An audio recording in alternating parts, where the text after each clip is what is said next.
Here are a few applications of ratios.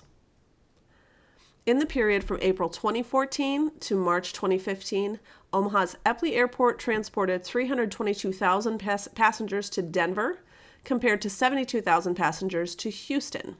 We want to write a ratio of Houston passengers to Denver passengers.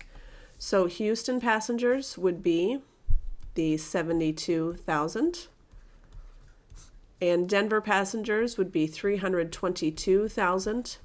And of course, we always want to reduce to lowest terms. So the first way that I see that I could reduce very easily is by dividing by 10, by 100, by 1,000.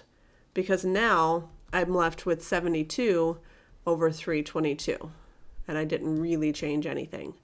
And now I have to decide what else goes into both numbers. So I'll start with a 2. I divide by 2 on top and on bottom. 72 divided by 2 is 36. 322 divided by 2 would be 161. And it looks like that is the most that I can do. So for every 36 passengers that go to Houston, 161 go to Denver. Here's a somewhat difficult question for you to try on your own. So give it a shot, then press play to see how you did. Note that the measurements of the two values are not in the same unit, so we have to do some conversions to keep it as a ratio. So the first one is fairly straightforward. We're writing a ratio of the length of the football field to the length of a goalpost in feet. So I know that my goalpost length is 18.5 feet long, but my football field is measured in yards, not including end zones. But I also know that there are 3 feet in every yard. So if there's 100 yards, that means there's 300 feet in the length of a football field. So if I were writing the ratio of the length of the football field, which is 300, to the length of the goalpost, which is 18.5 in feet, it would look like this. Now, of course, I don't want to leave it like this.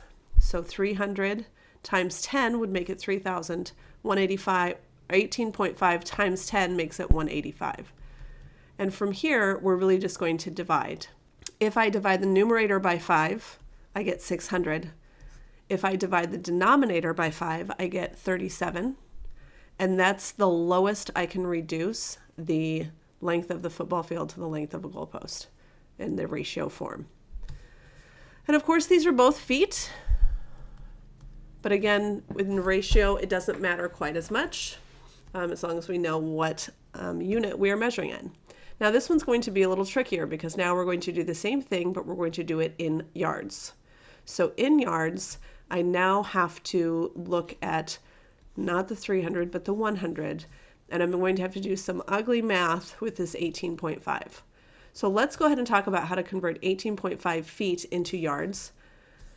I know that there's 1 yard for every 3 feet, so I would have to take 18.5 divided by 3. If I take 18.5 divided by 3 as a decimal, it's going to give me a really ugly decimal.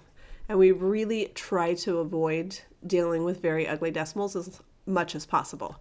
So I'm going to try it like this instead. 18.5 divided by 3.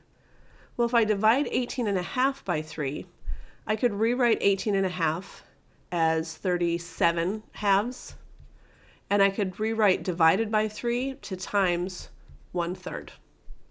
So now I have 37/6 is the length of my goalpost in yards. So now I've got 100 over 37/6. Well, I don't really like a fraction within a fraction, and we talked about this before. If I have 100, I can instead multiply it by 6 over 37. So 100, we'll just write it over 1. And then notice what's going to happen. 100 times 6 is 600, and 1 times 37 is 37. And again, it doesn't really matter that we have feet or yards on there because look at what happened with my two ratios. It didn't matter which one we were in, it's the same ratio. So the comparison of the two in the same unit is exactly the same.